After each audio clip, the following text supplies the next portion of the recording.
Hello and welcome to DNA editors table. आज हम जिस मुद्दे पर बात करेंगे वो काफ़ी दिनों से इस देश भर की राजनीति में तूल पकड़े हुए है। वो मुद्दा है लोकसभा स्पीकर की पोस्ट का। आप जब से सरकार बनी है तब से एक पोस्ट है लोकसभा स्पीकर की जिस पर काफ़ी ज़्यादा चर्चा हो रही है और एनडीए गठबंधन के अंदर आने वाले तीन घटक दल बीजेपी, टीडीपी और जेडीयू तीनों ही चाहते हैं कि उनकी पार्टी से लोकसभा स्पीकर की पोस्ट पर कोई कैंडिडेट बैठे, लेकिन अभी ऐसा हुआ नहीं और इतिहास में पहली बार ऐसा होने जा रहा है कि लोकसभा स्पीकर की पोस्ट के लिए चुनाव कंडक्ट कराए जाएंगे और चुनाव के बाद निर्णय से पता चलेगा कि कौन सी पार्टी जो है वो लोकसभा स्पीकर की पोस्ट तक पहुंचने में कामयाब रहती है। इसी की एनालिसिस आज हम करेंगे और उसके लिए आज हमारे साथ मौजूद हैं डीएनए के editor Tanveer Azam ji. Welcome sir. तो आपको क्या लगता है कि कौन सी पार्टी मजबूत रहेगी अपने लोकसभा ये जो चुनाव करवाने वाले हैं लोकसभा स्पीकर की पोस्ट के लिए उसमें? देखिए, हम लोग जब आज से 4-5 दिन पहले हम लोगों ने एक वीडियो में ये डिस्कस किया था कि कौन स्पीकर का चुनाव होगा कि नहीं होगा या कौन सी पार्टी का स्पीकर बनेगा, क्योंकि स्पीकर जो होता है लोकसभा या राज्यसभा वो बहुत इंपॉर्टेंट पोजीशन है और एक काफ़ी पावरफुल पोजीशन भी है अगर आप ऐसे देखें, क्योंकि बहुत सारे ऐसे मसले होते हैं जिसमें स्पीकर का जो डिसीजन है वो अंतिम माना जाता है और उसको आप काउंटर नहीं कर सकते। तो इस बार जब इलेक्शन हुए, हालांकि 2 बार से जब बीजेपी के मेजोरिटी आ रही थी, अपने खुद से मेजोरिटी अच्छी मेजोरिटी ला रहे थे, तो इस तरह की कोई बात नहीं थी। लेकिन जब इस बार इलेक्शन हुए और जब रिजल्ट आया और जब बीजेपी बहुमत से चूक गई, 240 पे सिमट गई, तो बहुत सारी बातें हुई कि भाई टीडीपी अपना स्पीकर मांगेगी जो कि बीजेपी को समर्थन कर रही है, जेडीयू बोलेगी कि हमारा स्पीकर चाहिए। लेकिन बीजेपी ने उनसे बातचीत करके और उनको इस बात पे मना लिया कि स्पीकर हमारा ही होगा। फिर उसके बाद बात चलती रही और ये भी आज सुबह तक ये खबर थी कि जो एनडीए ब्लॉक है, जिसका बीजेपी ही समझ लीजिए, बीजेपी ने इंडिया ब्लॉक से, जिसमें कांग्रेस और समाजवादी पार्टी टीएमसी वगैरह है, उनसे बात करके ये कर लिया है कि मतलब स्पीकर का जो पोजीशन है वो बीजेपी के पास, एनडीए के पास रहेगा। उसके बाद राहुल गांधी संसद आए आज और उन्होंने आके कुछ बयान दिए जिससे कि सियासी जो गर्मी थी वो एकदम से बढ़ गई। जैसे राहुल गांधी ने ये कहा कि हम स्पीकर का समर्थन आपके तभी करेंगे जब डिप्टी स्पीकर का पद हमें दिया जाए, मतलब इंडिया ब्लॉक की तरफ, अपोजिशन की तरफ दिया जाए।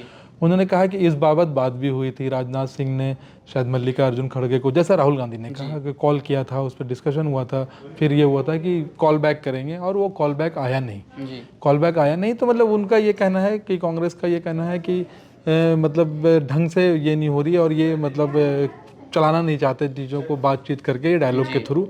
तो फिर बात यहाँ तक पहुँच गई कि उन्होंने बोला कि हम अपना कैंडिडेट खड़ा करेंगे। ये भारत के इतिहास में पहली बार हो रहा है जब स्पीकर के पद के लिए चुनाव हो रहा है।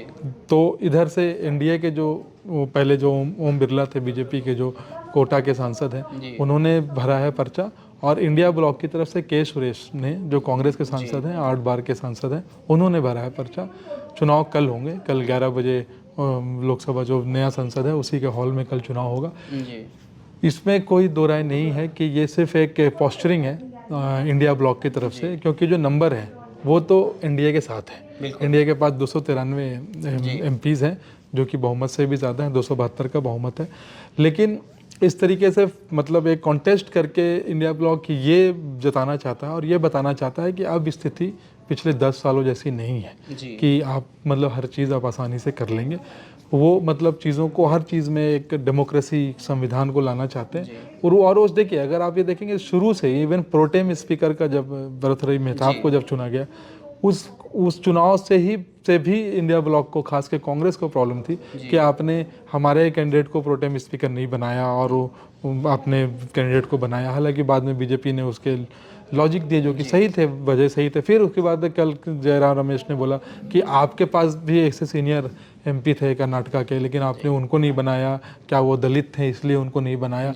आप समझ रहे, मतलब इसमें एक राजनीति लाने की, देखिए जो राजनेता होते हैं उनका तो काम ही है राजनीति करना। जैसे हम लोग जर्नलिस्ट हैं, हमारा काम है जर्नलिज्म करना, खिलाड़ियों का काम होता है खेलना, तो वो खेल रहे हैं। इसको एक राजनीतिक कलर देना। स्पीकर के पोस्ट, देखिए स्पीकर जो अकॉर्डिंग टू कॉन्स्टिट्यूशन, स्पीकर किसी पार्टी का नहीं होता है, स्पीकर सदन का होता है। और इस देश में हम लोगों ने देखा है, for example Somnath Chatterjee CPM के स्पीकर थे, सीपीएम पार्टी से वो एमपी बन के आए थे, स्पीकर थे, और उन्होंने सीपीएम के खिलाफ वोट किया था। जी बाद में वो निलंबित भी हुए सीपीएम से, क्योंकि वो मसला उनको लगा कि भाई ये देश हित में है मसला, उन्होंने पार्टी लाइन को तोड़ के वोट किया। क्योंकि स्पीकर जो होता है अकॉर्डिंग टू कॉन्स्टिट्यूशन वो न्यूट्रल होता है, लेकिन ऑफ लेट हम लोगों ने ये देखा है कि पॉलिटिकल कलर्स उसमें आ जाते हैं, तो वो एक है। लेकिन जो चुनाव कल के हैं मुझे नहीं लगता कि उसमें कुछ बहुत ज़्यादा ये है, बस एक चुनाव है, क्योंकि आसानी से ओम बिरला सेकंड इनिंग अपना कर लेंगे। लेकिन हाँ, ये कि मतलब अब डिप्टी स्पीकर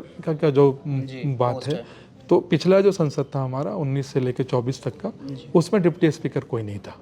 ये भी एक इतिहास ही समझ लीजिए था कि डिप्टी स्पीकर कोई नहीं था।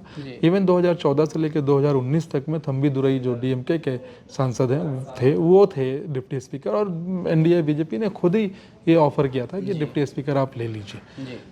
लास्ट टाइम उन्होंने ऑफर नहीं किया इस बार, लेकिन अब देखिए आगे आगे डिप्टी स्पीकर के लिए क्या लड़ाई होती है। अभी तो फिलहाल मामला स्पीकर पे आके है।